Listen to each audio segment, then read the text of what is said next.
Bonjour à tous, c'est Jenny Garden, je suis médium énergéticienne et en ce sens, je canalise les messages de l'âme de vos runners quand vous êtes en parcours de flammes jumelles.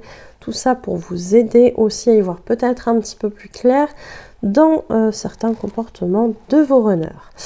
Bien que on pourrait aussi procéder en sens inverse pour les runners qui sont éveillés en premier.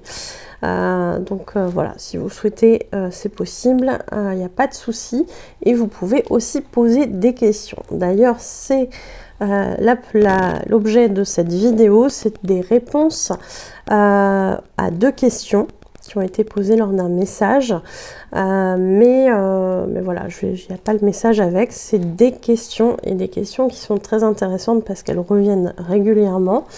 Donc, je vais vous les partager. Je vous remercie d'ailleurs le runner et cette chaser pour avoir accepté que je partage ces réponses pour vous aider dans votre parcours tout simplement. Et voilà, on y va. Allez, c'est parti. Donc la question c'était, est-ce que tu comptes vraiment revenir vers moi ? Question toute légitime dans la tête d'un chaser, puisque le chaser doit acquérir au fur et à mesure de son parcours cette confiance. Cette confiance non seulement en lui, ses capacités, etc., mais cette confiance en son jumeau, en l'univers, la source, peu importe comment vous l'appelez, qui du coup c'est avec eux qu'on a décrété ce parcours-là, qu'on a décidé ce parcours-là. Donc, on invite régulièrement le chaser à croire, à avoir la foi en ce parcours, en son jumeau, et moi je rajouterais même en soi, parce que c'est aussi quelque chose que le chaser va travailler au fur et à mesure du parcours. Donc, questionnement légitime, puisque régulièrement, le chaser qui, pour être motivé dans ce parcours, parce que c'est pas un parcours de 15 jours, sinon ça serait plus facile, il y a des parcours très longs qui peuvent être sur 30 ans, 40 ans et peut-être même plus, et des parcours qui vont durer peut-être moins longtemps, mais qui peuvent sembler une éternité aussi pour le chaser qui est en attente de cette réunion. Cette réunion qui sera ou pas dans cette vie actuelle, mais voilà, il y a cette attente qui est souvent là, notamment au début de parcours. Après, on apprend à lâcher prise, etc. On apprend à se prioriser et on voit les choses autrement. Mais quand il y a cette attente, le temps est très très très très très long pour un chaser. Et à force d'avoir des synchronicités, malgré le fait que son runner lui montre rien dans la matière, il doit croire qu'il y aura à un moment donné cette réunion. Et c'est parfois compliqué parce que nos émotions vont ressortir, notamment les pleines lunes et les nouvelles lunes qu'on remercie très fortement, qui viennent souvent nous chambouler. N'est-ce pas, cher chaser ? Pas que, parce que les runners ils prennent bien cher aussi quand c'est le moment. Mais effectivement, il y a de quoi douter sur ce parcours où finalement on ne voit pas grand-chose se faire dans la matière. Et je vous le rappelle tout le temps en accompagnement, c'est que c'est pas parce qu'on voit rien dans cette matière qu'il ne se passe rien, que le runner ne fait rien.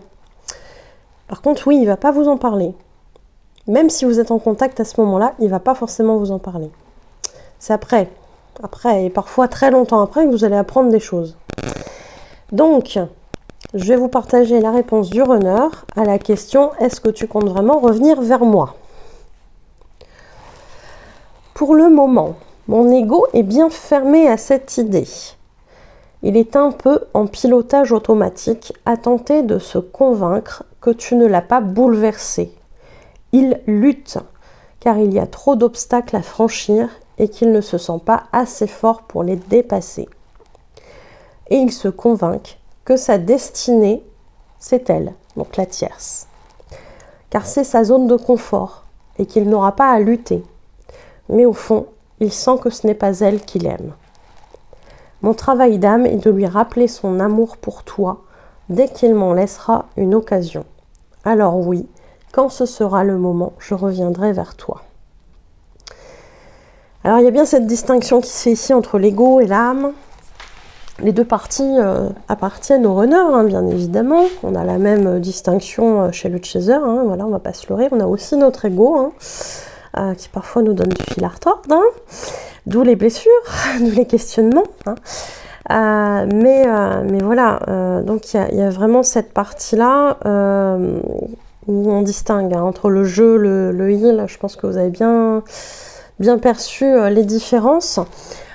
Et effectivement, ici, on a un runner qui est, entre guillemets, dans le déni, qui s'est conditionné à accepter la situation telle qu'elle est, à faire sa vie avec sa tierce, parce que c'est plus facile, parce qu'en fait, il n'a pas à lutter contre plein de choses, et que, oui, rester dans sa zone de confort, c'est plus simple pour lui que d'aller bouleverser toute sa vie, peut-être se mettre en conflit avec des proches, etc., plutôt que de rester confortablement dans sa petite vie dans laquelle il essaie de se convaincre qu'il est parfaitement heureux. Voilà. Bon, le chaser, bien évidemment, n'est pas dupe, et il sait très bien que son runner n'est pas forcément heureux comme il l'imagine. Et pourtant, le runner essaie de se convaincre de ça. Il y met toutes ses forces. Vraiment, il y met toutes ses forces. Et c'est d'ailleurs son faux self, son ego, qu'il pilote de manière automatique pendant un long moment sur le parcours, avec de temps en temps des petites pointes de l'âme qui vient balancer une phrase comme ça au chaser, qui se dit « Oh, qu'est-ce qui se passe? Mon Dieu, mon runner s'est confié. Ah, mon Dieu, mon runner me fait une allusion sur peut-être notre avenir prochain ensemble en tant que couple, etc. etc. » C'est l'âme qui, en fait, à un moment, vient balancer une phrase en disant « T'inquiète pas, ton ressenti, il est bon, chaser. Ton ressenti, il est bon. » Ça va venir, mais oui, je suis en bataille avec l'ego en fait, hein. C'est un peu ça. Donc, c'est pas toujours évident parce que c'est des petits moments comme ça où l'âme intervient qui sont finalement très rares parce que en fait l'ego lâche pas forcément trop le lest, hein. Le faux self ne lâche pas forcément beaucoup de matière et c'est pour ça que dans cette réponse on a cette âme qui dit à un moment donné oui j'interviendrai mais quand en fait l'ego va m'en laisser un petit peu l'occasion. Parce que je vous rappelle que sur une partie du parcours, le runner il peut actionner son bouton on-off. Il actionne son bouton sur le off pour ne plus ressentir les choses, pour continuer sa vie comme ça, comme un petit robot, un petit zombie qui s'est conditionné à aller avec une tierce, etc., à maintenir ses habitudes, ce qu'on attend de lui, etc., malgré le fait qu'en fait, au fond de lui, il sait très bien que c'est pas quelque chose qui va le rendre pleinement heureux, ou alors il se convainc en fait que c'est ce qui le rend heureux parce qu'il pense ne pas mériter mieux que ça. Parce qu'on l'aura conditionné aussi à ça dans sa vie, dans son enfance, très tôt, très petit. Donc, il va se dire, en fait, ça pourrait être pire, donc oui, je suis heureux, en fait. Mais c'est pas ça le bonheur, cher runner, c'est pas ça du tout.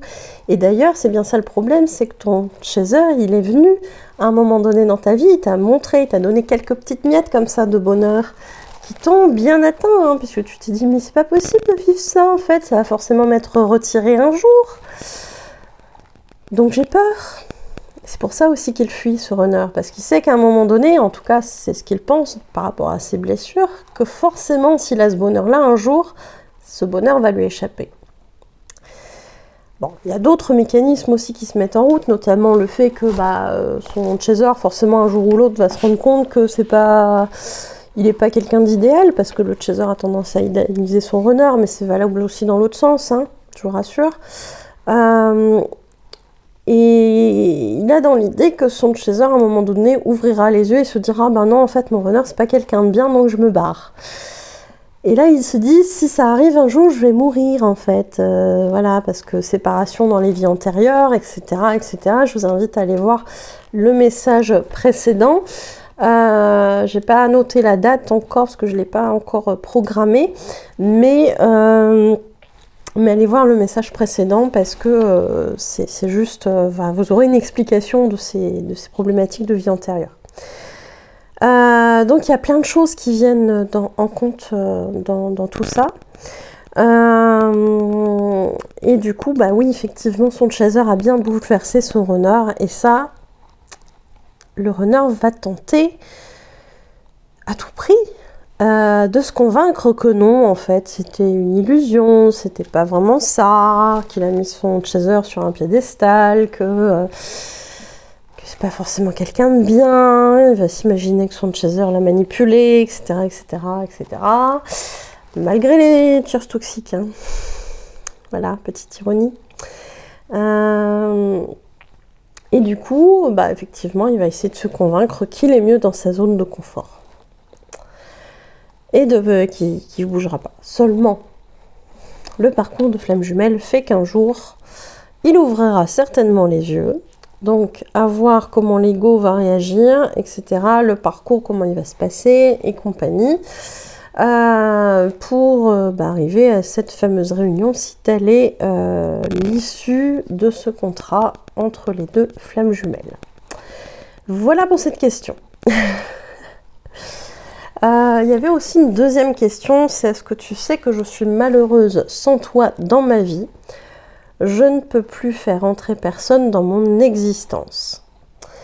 Alors, ici, on sent bien le début de parcours, on sent bien qu'il y a encore quelque part une dépendance affective. Alors, je ne juge pas, je suis aussi passée par là en début de parcours.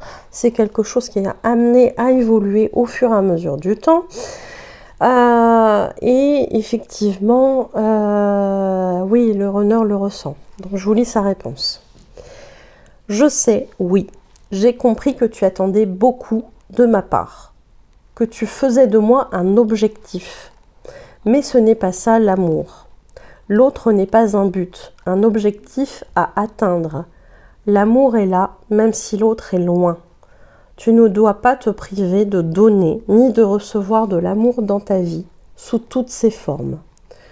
Je ne souhaite pas être responsable de ton bonheur ou de ton malheur. C'est trop pour moi.